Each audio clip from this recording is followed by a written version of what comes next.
जय हिंद साथियों, आप सभी का यूपीएससी टॉक चैनल में एक बार स्वागत है। और आज हम गरीबी टॉपिक को डील करने वाले हैं, अर्थात गरीबी पॉवर्टी से related.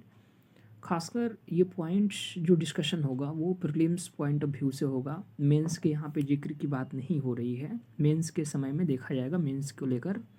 Okay, so now poverty के बारे में हम लोगों को जानना है कि यहाँ से प्रीलिम्स के क्वेश्चंस क्या क्या बन सकते हैं, और उसी पहलू पे हमें बात करना है। अदरवाइज़ पॉवर्टी के बारे में आपने विस्तृत रूप में ज़रूर पढ़ा होगा, तो हम अदर वीडियोज़ में देखेंगे मेंस के पर्सपेक्टिव से। और इसमें ये भी जानेंगे कि कौन सा इंडेक्स हमें पढ़ना चाहिए खासकर पॉवर्टी को लेकर, और इसमें क्या क्या मानक हो सकते हैं। अभी आपके सामने जब डिस्कशन होगा देन आफ्टर आपको रियलाइज़ होगा कि क्वेश्चंस यहाँ से पूछे भी गए हैं और पूछने की संभावनाएं भी होती हैं। ओके, तो सबसे पहले गरीबी क्या है। तो गरीबी की डेफिनेशन जो है वो अगर मैं बात करूँ परिभाषा की, तो कोई एक परिभाषा नहीं है डेफिनेशन की। अगर देखा जाए पॉवर्टी के रेफरेंस में तो कई अलग अलग परिभाषाएं हैं। जैसे अगर मान लीजिए कि अगर मैं परिभाषा की बात करूं तो अमर्त्य सेन का आपने नाम सुना होगा, राइट। तो अमर्त्य सेन के अनुसार मैं यहाँ पे लिख देता हूँ अमर्त्य सेन, यानी कि अमर्त्य सेन के अनुसार गरीबी क्षमताओं का अभाव है। मैं यहाँ पे लिखते चल रहा हूँ, आप मेरे साथ लिख भी सकते हैं। थोड़ा बहुत अभी समझ लेते हैं इसके बारे में, राइट। फिर आते हैं हम लोग क्वेश्चंस किस तरह से किस टॉपिक से पूछे जाएंगे उस पे आएंगे। गरीबी क्षमताओं का अभाव है, बात सही है। क्षमता न होने की वजह से भी कई लोग जो है वो इस व्यूज़ में फंस जाते हैं। क्षमताओं का अभाव है, ये अमर्त्य सेन जी का परिभाषा है गरीबी को लेकर। ऐसे कई परिभाषाएं हैं, लेकिन ओवरऑल एक परिभाषाएं एक बनाया जा सकता है। जैसे मान लीजिए कि गरीब किसी व्यक्ति की वंचित होने की स्थिति है। अगर मान लीजिए कि कोई गरीब है, राइट, गरीब किसी व्यक्ति की वंचित होने की स्थिति। अगर गरीब है तो मान लीजिए कि किसी अगर कोई योजना है या फिर किसी भी तरह का स्कीम है, अगर उससे वंचित हैं, या फिर इसकी जो मूल आवश्यकता है, ठीक है, इनकी जो मूल नीड है उनसे यदि अगर ये मूल आवश्यकताएं की पूर्ति नहीं हो रही है, अर्थात अगर कोई व्यक्ति गरीब उसको भी माना जा सकता है जैसे वो वंचित हो, किससे, अपनी मूलभूत आवश्यकताओं से वंचित हो। डैट मीन्स इससे क्या होगा कि अगर किसी व्यक्ति को मूलभूत आवश्यकता नहीं मिलेगा, वंचित रहेगा उससे, उसको एक तरह से वो हमेशा अभावग्रस्त जीवन को व्यतीत करेगा, अभावग्रस्त जीवन को व्यतीत करेगा। डैट मीन्स होगा कि ये भी एक गरीबी की परिभाषा के तहत माना जा सकता है। मैंने बताया कि अलग अलग परिभाषाएं हैं, लेकिन ओवरऑल जो एक व्यवहारिक परिभाषा है, जैसे कि अगर कोई व्यक्ति गरीब तब माना जाएगा जब उसकी मूलभूत आवश्यकताएं, जो मूल उसकी आवश्यकताएं हैं, उससे वंचित रह जाए, जिससे उसका जीवन है जो है वो अभावग्रस्त के साथ व्यतीत होगा, अर्थात वो गरीब की श्रेणी में आएगा। अदरवाइज हमने यहाँ पे अमर्त्य सेन की जो परिभाषा है गरीबी को लेकर, गरीबी क्षमताओं का अभाव है, तो ये भी सही है। इसके अलावा वर्ल्ड बैंक के अनुसार भी अलग अलग परिभाषाएं हैं। जो मल्टी डायमेंशनल पॉवर्टी इंडेक्स है उसके अंतर्गत भी अलग अलग परिभाषाएं हैं। बट हमें परिभाषा पे नहीं जाना है, हमें डायरेक्ट आना है कि प्रीलिम्स के पॉइंट ऑफ व्यू से हमें क्या जानना है वो जान लेते हैं, राइट। तो सबसे पहले तो हमें टाइप्स जानना है कि टाइप्स ऑफ पॉवर्टी, टाइप्स क्या क्या हो सकता है पॉवर्टी के। मैं यहाँ पे लिख देता हूँ, आप मेरे साथ नोट भी कर सकते हैं, राइट। पॉवर्टी के दो टाइप्स होंगे, कौन कौन से, तो एक होंगे आपके सापेक्ष गरीबी, सापेक्ष, और दूसरा होगा निरपेक्ष, निरपेक्ष। ओके, तो दो तरह के आपको गरीबी को बेसिकली जानना है, और इसके अंदर ही हमें पॉइंट मिलेंगे प्रीलिम्स के दृष्टिकोण से, उसको भी आपको समझना है। तो टाइप्स ऑफ पॉवर्टी, गरीबी के प्रकार दो तरह से यहाँ डिफाइंड है, सापेक्ष गरीबी और निरपेक्ष गरीबी। बारी बारी से हम लोग समझते हैं सापेक्ष के बारे में, देन आफ्टर आते हैं निरपेक्ष पे, फिर आएंगे हम लोग इसमें कौन सा इंडेक्स आपको पढ़ने के लिए एक तरह से महत्वपूर्ण है उस पर भी बात करेंगे। सो बेसिकली अगर मैं बात करूँ सापेक्ष गरीबी की, ओके, सापेक्ष गरीबी, फ्रेंड्स यदि आप चैनल पे नए हैं तो आप ज्वाइन कर सकते हैं, you can join this channel. इस पे आपको PYQs एवल्यूएशन मिलेगा डेली बेसिस पे। और दूसरी चीज़ है कि कई ऐसे जो टॉपिक्स हैं वो प्रीलिम्स के दृष्टिकोण से और मेंस के दृष्टिकोण से भी जो महत्वपूर्ण है उसको भी डिस्कशन यहाँ किया जाएगा। सो बेसिकली आप नए चैनल हैं तो आप ज़रूर लाइक एंड सब्सक्राइब और शेयर भी करते रहें, ओके। सो आई होप सापेक्ष गरीबी के संदर्भ में जानते हैं कि सापेक्ष गरीबी अगर देखा जाएगा तो इसके अंतर्गत क्या होता है, जैसे मान लीजिए कि निर्धनता का आकलन करते हैं। इसमें बेसिकली क्या होता है, निर्धनता का आकलन। चलिए एक क्वेश्चन आपसे मैं पूछ रहा हूँ, भारत में जो गरीबी है वो सापेक्ष गरीबी या निरपेक्ष गरीबी किस रेफरेंस में इसका आकलन होता है, आपको बताना है कमेंट बॉक्स में, राइट। तो सापेक्ष गरीबी का जो एक तरह से आकलन होगा वो निर्धनता को लेकर होगा, यानी कि तुलनात्मक रूप से निर्धनता का आकलन किया जाएगा। निर्धनता का आकलन का मतलब क्या हुआ, मैं आपको स्पष्ट कर दूं कि विभिन्न वर्गों के मध्य तुलना के आधार पर गरीबी की गणना, राइट, अलग अलग, जैसे मान लीजिए निर्धनता का आकलन कैसे करते हैं, जैसे मान लीजिए कि अलग अलग वर्ग है ये, ओके, आई होप आपको समझ में आ रहा होगा। ये अलग अलग वर्ग हैं, यानी विभिन्न वर्गों के मध्य तुलना के आधार पर, ठीक है। अब तुलना के लिए कई पैमाने हो सकते हैं, राइट, जिसके वजह से यहाँ पे निर्धारण करना होगा, ओके। जैसे मान लीजिए अगर मैं बात करूँ असमानता, इनइक्वलिटी, असमानता, ठीक है, तो असमानता के रेफरेंस में देखेंगे तो एक तरह से कहेंगे कि यह गरीबी से पृथक अवधारणा है। जैसे मान लीजिए कि संपत्ति का असमानता एक तरह से संपत्ति, आय या खपत के वितरण में जो व्यक्ति को एक तरह से निरूपित करता है, राइट। तो स्पेशली इसमें क्या हमें जानना है, जैसे मान लीजिए कि संपत्ति आय या खपत के वितरण में जो डेली बेसिस पे यूज़ किया जाता है, संपत्ति आय, संपत्ति आय को लेकर। अच्छा, दूसरा क्या हो सकता है कि यह संसाधनों के वितरण की स्थिति को दर्शाता है, जबकि गरीबी वितरण के निचले भाग में मौजूद एक अलग परिसंपत्ति की इनकम को एक तरह से डिफाइन करता है, राइट। सो बेसिकली संसाधनों का वितरण भी देखा जाएगा तो वो कहीं ना कहीं असमानता के रेफरेंस में ही आएगा, राइट।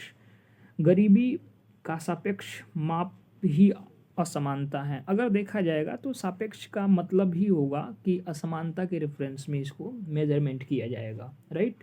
अच्छा, असमानता के लिए अगर मैं बताऊं आपको तो असमानता के लिए अब यहाँ से आपको प्रीलिम्स के पॉइंट ऑफ व्यू से कुछ इंपॉर्टेंट पॉइंट्स मिलेंगे जिसको आपको हमेशा नोट डाउन करना है। जैसे असमानता का मापन कैसे होता है, राइट, इसके बारे में हमें जानना है। तो आपने पढ़ा होगा कि मैं यहाँ पे लिख देता हूँ, असमानता का मापन, ओके, असमानता का मापन। अच्छा, आपने गिनी गुणांक का नाम सुना होगा, गिनी गुणांक मस्ट इम्पॉर्टेंट है। और दूसरा आपने सुना होगा लॉरेंज वक्र का, ठीक है, मैं यहाँ पे लिख देता हूँ लॉरेंज वक्र। यही इम्पॉर्टेंट है हमें समझना कि ये दोनों क्या होता है, गिनी गुणांक और लॉरेंज वक्र।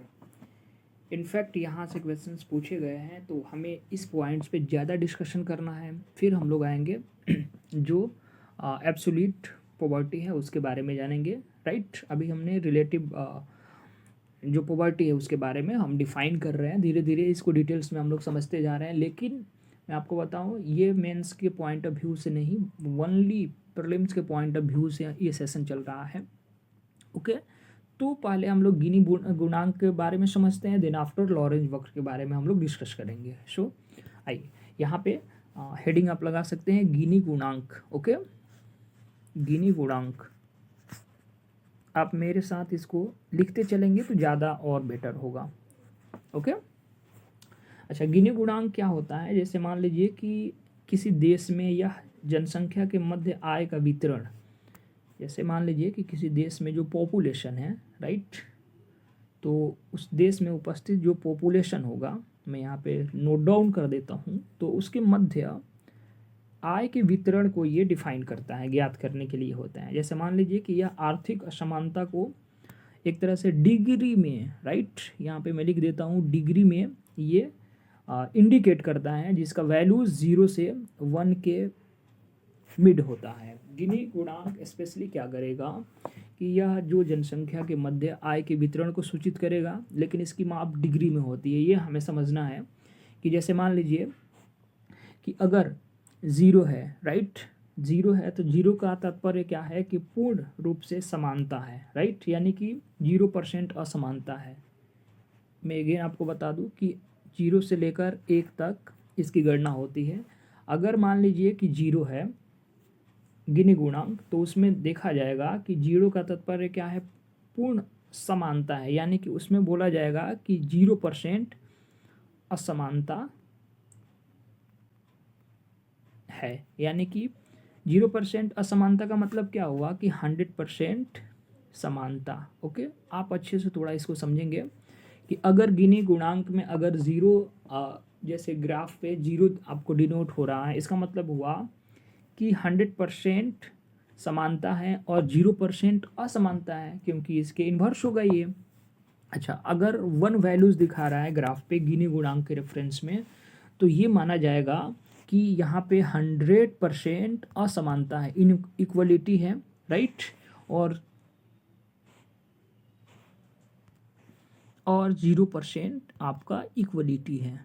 ओके, तो यदि गिनी गुणांक में यदि देखा जाएगा कि वैल्यू 0 और 1 के बीच में वैरी कैसे कर रहा है, अगर 0 है तो डेफिनेटली माना जाएगा कि इक्वलिटी की बात हो रही है, वो भी पूर्ण समानता की बात हो रही है, वो ग्राफ डिनोट कर रहा है। लेकिन अगर 1 को डिनोट कर रहा है, डैट मीन्स 100% इनइक्वलिटी को, असमानता को दिखाता है, जिससे 0% इक्वलिटी आएगा, राइट।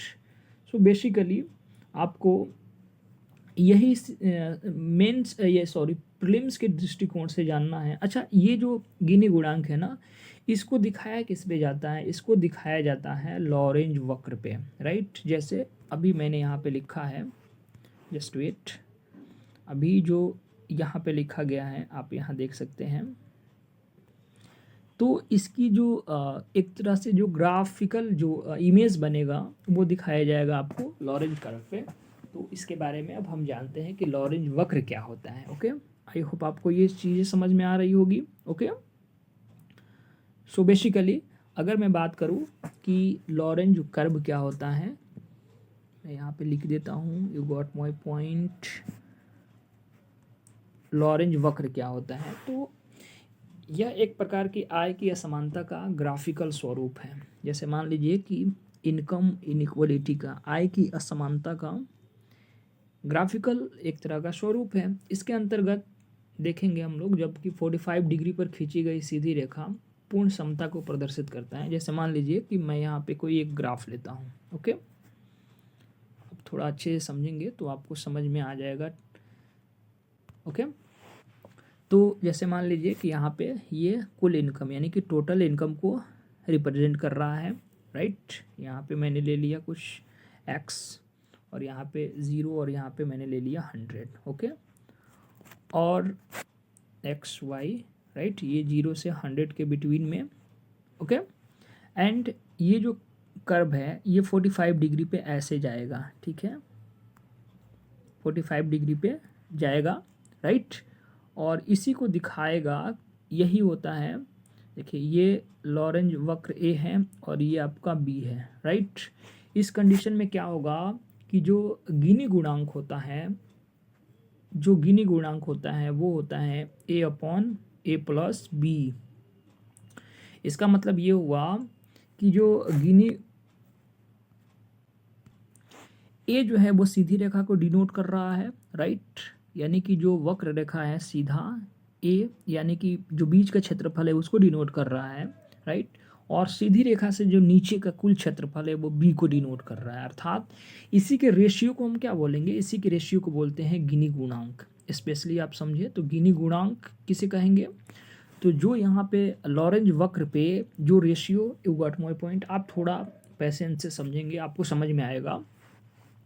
तो गिनी गुणांक is equal to a upon a plus b, यानी ए क्या हुआ, जो बीच का सीधी रेखा का क्षेत्रफल है, राइट, और सीधी रेखा से जो नीचे का क्षेत्रफल है, राइट, उसको बोलेंगे कि ये बी का एक तरह से ए प्लस बी के अनुपात को ये डिनोट कर रहा है, राइट।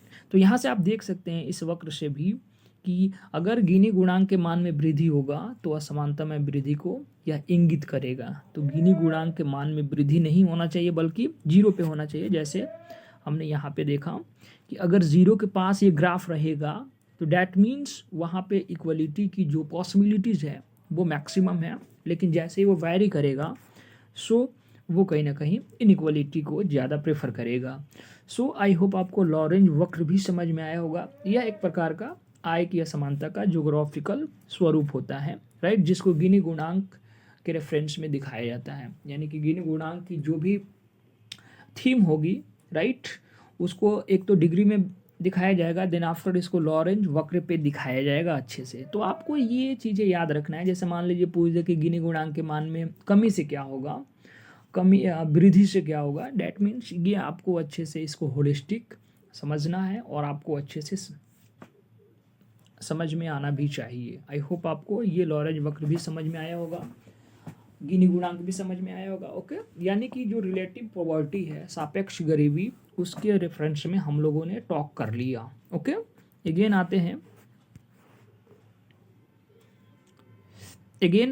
अपने टॉपिक पे, पॉवर्टी, गरीबी। यानी कि अगर मैं बात करूँ पार्ट्स का, तो वो है आपका निरपेक्ष गरीबी। क्या है? निरपेक्ष गरीबी, एब्सोल्यूट पॉवर्टी। इसमें क्या होता है कि इसके मापन हेतु निर्धनता रेखा होता है, राइट, या किसी व्यक्ति की न्यूनतम जो नीड है उनकी जो न्यूनतम आवश्यकता है उसकी संतुष्टि को व्यक्त करता है। जैसे मान लीजिए कि मिनिमम किसी व्यक्ति की नीड है तो उसकी आवश्यकताओं को ये पूरा करता है, राइट। लेकिन इसका जो निर्धारण होता है उसके ये हेड काउंट रेशियो के, ओके, ये इम्पॉर्टेंट है, हेड काउंट रेशियो के माध्यम से इसका एक तरह से निर्धारण रेखा है, राइट। इसमें क्या होगा कि व्यक्ति को निर्धनता रेखा से नीचे जीवन यापन के हेतु जो भी लोग है इसमें, उसके बेस पे उसकी काउंटिंग की जाती है। तो स्पेशली हेड काउंट रेशियो के बारे में भी हमें जानना है कि हेड काउंट रेशियो क्या होता है, और ये किस में आता है, निरपेक्ष गरीबी में आता है। आपको ये याद रखना है। सापेक्ष गरीबी में गिनी गुणांक, राइट, असमानता के रेफरेंस में, एंड लॉरेंज वक्र को। निरपेक्ष गरीबी में मिनिमम यानी कि अगर न्यूनतम आवश्यकता है किसी व्यक्ति की तो उसकी संतुष्टि को व्यक्त करेगा। और दूसरी चीज़ है कि निरपेक्ष जो गरीबी है उसका निर्धारण हेड काउंट रेशियो के थ्रू होता है, राइट। इसमें ये होता है कि इसके माध्यम से जो निर्धनता रेखा है के नीचे जो जीवन यापन कर रहे हैं लोग, उनकी बेसिकली गणना की जाती है। ओके, आई होप आपको ये भी समझ में आया होगा। अब गरीबी का मापन किस किस बेस पे होता है, थोड़ा सा उसको समझ लेते हैं। अच्छा, हेड काउंट रेशियो को थोड़ा समझ लो। यहाँ पे क्या होता है, मैं लिख देता हूँ शॉर्ट में, head count ratio. Okay, head count ratio का मतलब हुआ कि मान लीजिए कि गरीबों की संख्या, ओके, यानी कि कितने गरीब हैं उनकी संख्या, गरीबों की संख्या अपॉन कुल जनसंख्या, ओके, कुल जनसंख्या मल्टीप्लाई 100। ओके, तो इस फॉर्मूला से हेड काउंट रेशियो के थ्रू जो एब्सोल्यूट पॉवर्टी है उसको एक तरह से उसका निर्धारण रेखा तय होता है, राइट। सो बेसिकली आपको हेड काउंट रेशियो भी समझ में आया होगा। ओके, तो हमने यहाँ पे कई चीज़ों का डिस्कशन किया। अगेन आपको मैं बताऊँ, ओके, तो प्रीलिम्स और पॉइंट के व्यू से आपको ये चीज़ें तो याद रखनी है, लेकिन इसके लिए इम्पॉर्टेंट कुछ समिति है उसको भी आपको याद रखना है। मैं कारण पे नहीं जा रहा हूँ, राइट। इसके निर्धारण के लिए कई सारे फैक्टर्स भी होते हैं और राइट, वो मेंस का पार्ट्स है, वहाँ पे नहीं जाना है। जैसे मान लीजिए कि भारत में गरीबी के आयाम को देखा जाएगा, तो भारत में जो गरीबी है उसका आकलन हेड काउंट रेशियो के थ्रू होता है, आपको याद रखना है।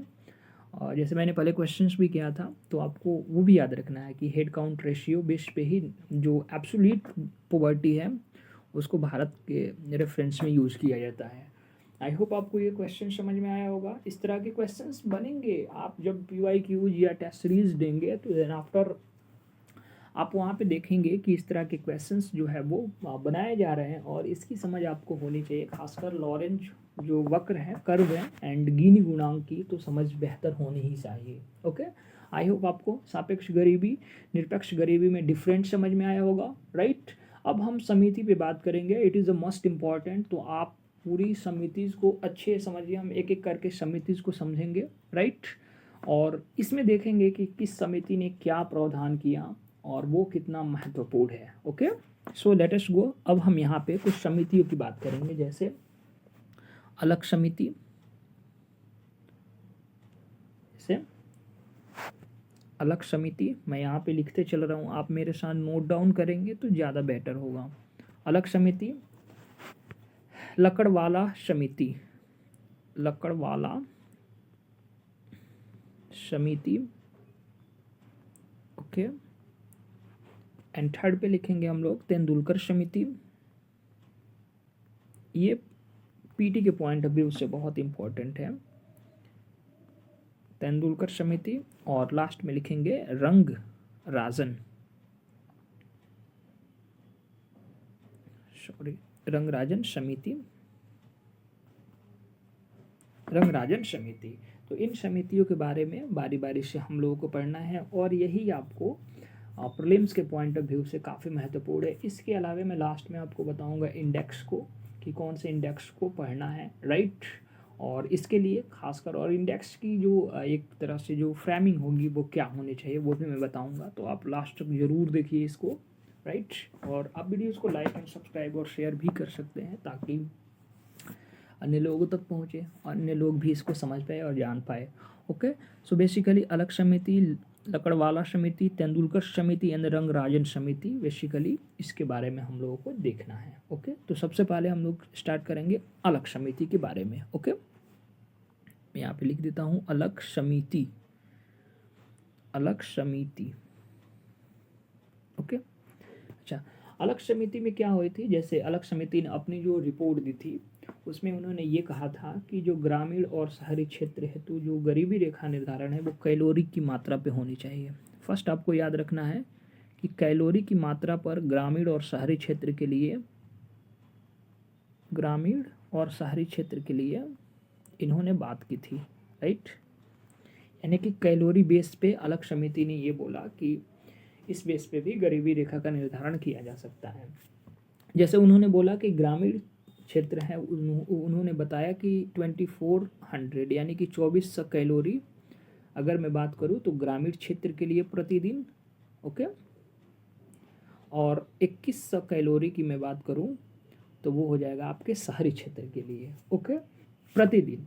तो इन्होंने बोला कि इस बेस पे भी हम एक तरह से गरीबी रेखा का निर्धारण कर सकते हैं, उन्होंने अपना सुझाव दिया था। राइट, ये दो चीज़ें आपको याद रखनी है, एक तो कैलोरी ग्रामीण और शहरी स्तर पर, दूसरी चीज़ है कि ग्रामीण स्तर पे 2400 कैलोरी और शहरी स्तर पे 2100 कैलोरी प्रतिदिन, इस पे निर्धारण होना चाहिए गरीबी रेखा का। ये भारत की बात कर रहा हूँ मैं। ओके, अच्छा, उन्होंने एक और पॉइंट्स दिया था, मैं यहाँ पे डिस्कस कर देता हूँ। उन्होंने कहा कि जो आवश्यक कैलोरी की मात्रा है उसके मौद्रिक रूप में परिवर्तन करके एक तरह से जो प्रति व्यक्ति मासिक उपभोग है उसकी भी गणना की जा सकती है। जैसे मान लीजिए कि जो आवश्यक, जो इम्पॉर्टेंट है, यानी कि जो कैलोरी की मात्रा है, मैं यहाँ पे लिख देता हूँ ताकि आपको ज़्यादा समझ में आए। ओके, जो कैलोरी की क्वांटिटी है, जो क्वालिटी की क्वांटिटी है, उसको एक तरह से उन्होंने ये बोला कि मौद्रिक रूप में परिवर्तित करके प्रति व्यक्ति मासिक आय, यानी कि जो प्रति पोर्शन, प्रति मासिक उपभोग के रूप में भी इसको देखा जा सकता है। एक तरह से उन्होंने ये बताया कि इस बेस पे भी इसको मासिक उपभोग व्यय के आधार पर कैलोरी की क्वांटिटी को लेकर भी गणना की जा सकती है। तो स्पेशली उन्होंने 3 चीज़ों की बात की जिसमें ज़्यादा वो कैलोरी को प्रीफर कर रहे हैं। तो अलग समिति में आपको इतनी चीज़ें याद रखनी है। ओके, सेकेंड हम लोग आते हैं लकड़वाला समिति। लकड़वाला समिति, ओके, लकड़वाला समिति ने अपनी रिपोर्ट में क्या कहा कि राज्य आधारित गरीबी रेखा का निर्धारण, उन्होंने सुझाव दिया राज्य आधारित गरीबी रेखा होनी चाहिए। राज्य आधारित गरीबी रेखा का निर्धारण होना चाहिए। उन्होंने ये भी बताया कि उन्होंने कहा कि जो अलग समिति की रिपोर्ट है, उन्होंने जो भी वहाँ पे उन्होंने अपना जो भी एक निर्धारण का जो रूप बताया, उन्होंने बोला कि उसमें ज़्यादा बदलाव नहीं होना चाहिए, राइट।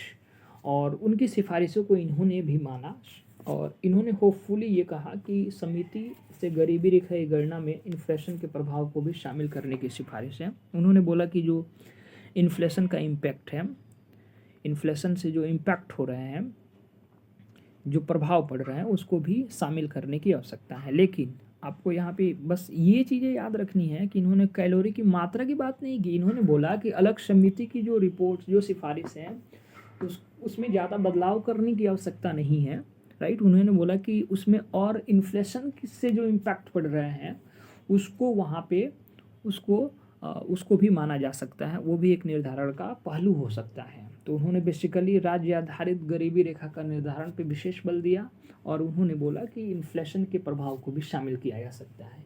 लकड़वाला समिति का ये सिफारिश था। ओके, थर्ड अगर मैं बात करूँ, सबसे इम्पॉर्टेंट है तेंदुलकर समिति। तेंदुलकर समिति, ओके, तेंदुलकर समिति सबसे इम्पॉर्टेंट है, आपको ये समझना है। जैसे गरीबी रेखा का निर्धारण हेतु कॉस्ट ऑफ लिविंग इंडेक्स का प्रयोग किया। जैसे मान लीजिए कि इन्होंने सिफारिश किया कॉस्ट ऑफ लिविंग इंडेक्स की इन्होंने बात की। ओके, तो फर्स्ट इन्होंने ये सिफारिश किया कि कॉस्ट ऑफ लिविंग इंडेक्स एक निकाला जाए जिसपे एक तरह से गरीबी रेखा का निर्धारण होगा। दूसरा इन्होंने बोला कि केवल खाद्य वस्तुएं नहीं हो सकती है। अगर इन्होंने बोला कि गरीबी रेखा के लिए अगर वनली हम फूड वस्तुओं को ले तो ये सही नहीं है, अतः उपभोग बास्केट में जैसे शिक्षा, स्वास्थ्य आदि को भी शामिल किया जाना चाहिए। इन्होंने बोला कि वनली खाद्य वस्तुएं नहीं, इन्होंने कहा कि जो खाद्य वस्तु है उस बेस पे हम नहीं कर सकते हैं, बल्कि इसके साथ साथ हमें शिक्षा, स्वास्थ्य आदि को भी शामिल करके गरीबी रेखा का निर्धारण करना चाहिए ताकि उसका एक बेहतर रूप में आकलन हो सके। तो उन्होंने बेसिकली ये कहा कि खाद्य वस्तु ही नहीं, केवल इसके अलावा शिक्षा, स्वास्थ्य आदि जो व्यक्ति की मूलभूत आवश्यकताएं हैं उसको बेस को, यानी कि उस बेस को ऐड करके देन आफ्टर आप गरीबी रेखा का निर्धारण कर सकते हैं। ओके, इन्होंने थर्ड बात ये कही कि इन्होंने अलग समिति के विपरीत इस समिति को देखा जाएगा तो एकीकृत गरीबी रेखा का निर्धारण का सुझाव दिया। जैसे उन्होंने कैलोरी मात्रा पे दिया था, तो इन्होंने बोला कि अलग समिति से बियॉन्ड में एक तरह से उन्होंने बोला कि एकीकृत गरीबी रेखा का निर्धारण किया जाए। तो ये आ सकता है कि एकीकृत गरीबी रेखा का निर्धारण किस समिति ने दिया था? एकीकृत गरीबी रेखा का निर्धारण जो कि कैलोरी से डिफरेंट होगा। एकीकृत गरीबी रेखा का निर्धारण। ओके, अच्छा, इन्होंने इस समिति ने ये बोला कि जैसे समिति ने मिश्रित संदर्भ अवधि का भी प्रयोग किया कि जो अवधि है, जो ड्यूरेशन है, उसको अच्छे से यूज़ करना है। जैसे मान लीजिए कि खाद्य कोई पदार्थ है, तो खाद्य पदार्थों के लिए इन्होंने बोला कि आप 30 डेज पे कर सकते हैं उसका निर्धारण। जो नॉन फूड आइटम्स हैं उसको 365 डेज। इस बेस पे भी आप देखकर ये आप एक तरह से कहेंगे कि आप इस संदर्भ में भी गरीबी रेखा का निर्धारण को आप कर सकते हैं। तो बेसिकली जो तेंदुलकर समिति है वो काफ़ी इम्पोर्टेंट है। अगर देखा जाएगा तो वर्तमान में जो गरीबी रेखा का निर्धारण है, अगर भारत के रेफरेंस में देखेंगे तो तेंदुलकर समिति के फार्मूले के आधार पर ही किया जाता है, जिसके अनुसार ग्रामीण और शहरी क्षेत्रों में क्रमशः अगर देखा जाएगा तो 816 रुपया और 1000 रुपये प्रति व्यक्ति मासिक उपभोग व्यय को आधार माना गया है।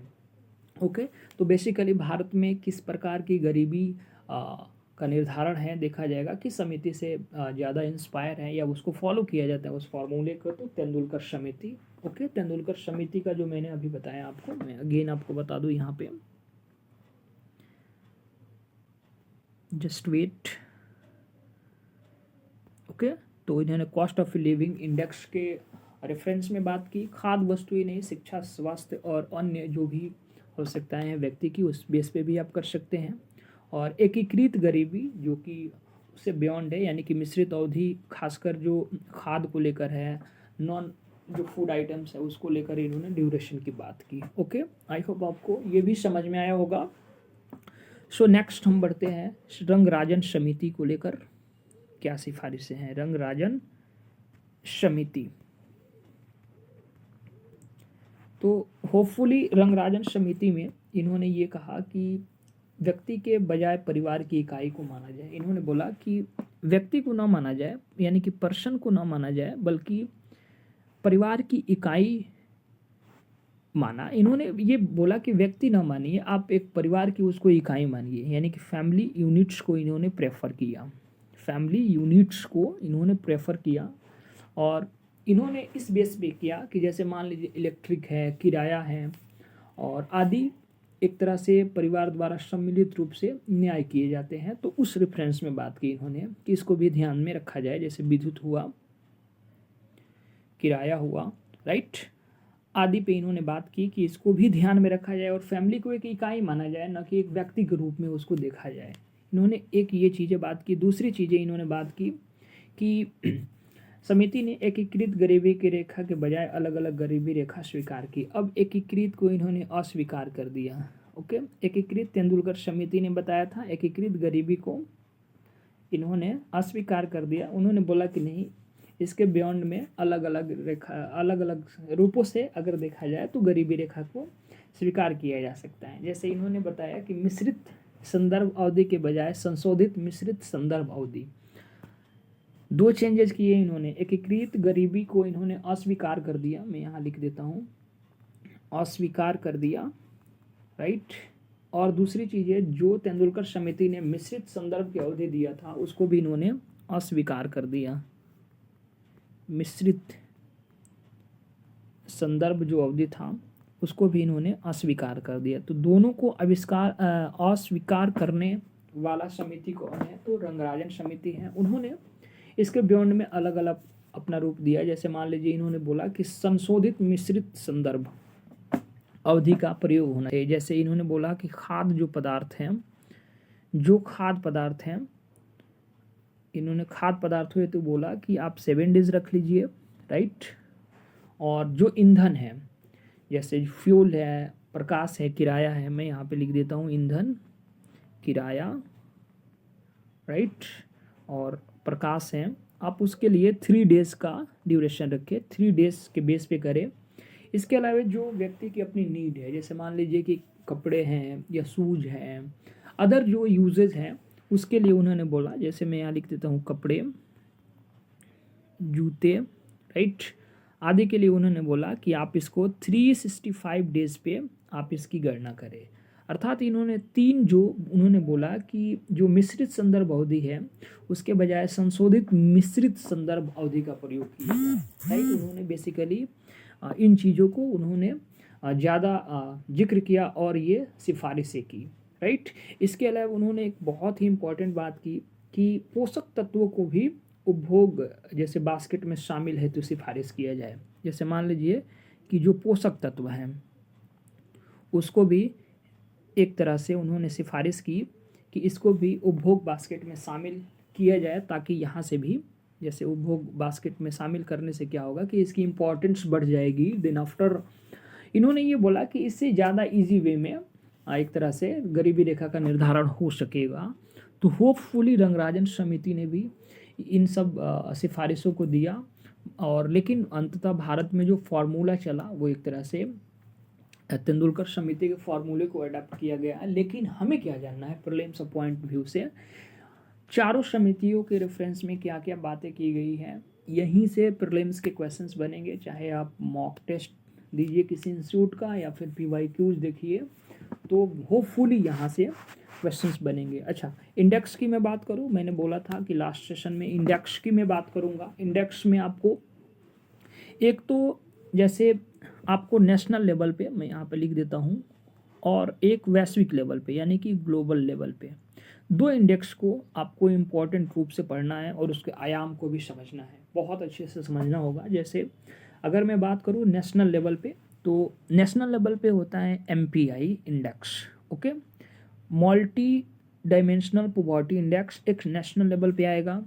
एक आएगा आपको ग्लोबल लेवल पे, राइट। जैसे MPI अगर मैं बात करूँ तो global multi dimensional poverty index and national multi dimensional poverty index, इन दो इंडेक्स को आप जरूर समराइज करेंगे और अच्छे रूपों में इसको देखेंगे।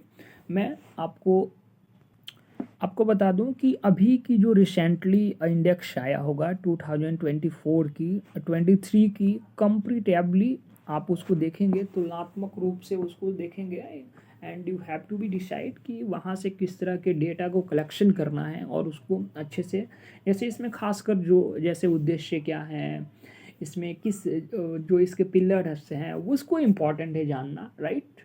तो सो बेसिकली आपको इंडेक्स ज़रूर देखना है, दो इंडेक्स तो आपको ज़रूर देखना है। एक आप राज्य लेवल पे भी देख सकते हैं, एक जो अपना स्पेशली स्टेट का होता है, बट लेकिन आप इन दो चीज़ों को तो आप मेजर देख सकते हैं। तो होपफुली आपको पॉवर्टी का सेक्शन, आई होप, मैं आशा करता हूँ कि आप समझ पाए होंगे यहाँ से। और ये प्रीलिम्स के पॉइंट ऑफ व्यू से है, मेंस के लिए थोड़ा सा और डाइवर्सिटी है, और मेंस के दृष्टिकोण से तो काफ़ी महत्वपूर्ण है ये टॉपिक, जो कि डेली दिनचर्या में आप देखते ही होंगे कहीं ना कहीं। तो उन चीज़ों को आपको एक अच्छे रूप में तैयार करना है। लेकिन प्रीलिम्स के पॉइंट ऑफ व्यू से जो चीज़ें हो सकती है यहाँ पे हम लोगों ने डिस्कस किया। आई होप आपको वीडियोज अच्छी लगी होगी। आप वीडियोज़ को लाइक, सब्सक्राइब और शेयर ज़रूर कर दें। Thank you, all the best.